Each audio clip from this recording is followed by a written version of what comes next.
നാളെ സ്കൂൾ തുറക്കുക. അവന് പുതിയ പുസ്തകം, ബാഗ്. എന്റെ ഉപ്പ ഇവിടെ കിടപ്പിലായിട്ട് 2 മാസമായി. നിന്റെ കൂട്ടുകാരെ കണ്ട് നീ തുള്ളാൻ നിൽക്കല്ലേ. പഴയ ബാഗിന് എന്താ കുഴപ്പം? സിയ, 4ാം ക്ലാസ്സിലത്തെ പുസ്തകമൊക്കെ തരാവോ? എന്റെ പുസ്തകം ഞാൻ ആർക്കും കൊടുക്കത്തില്ല.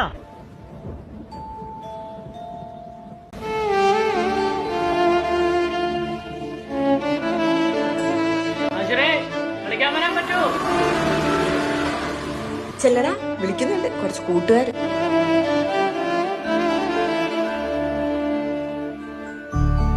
അവന്റെ ഉപ്പയ്ക്ക് വയ്യാത്തോണ്ടല്ലേ.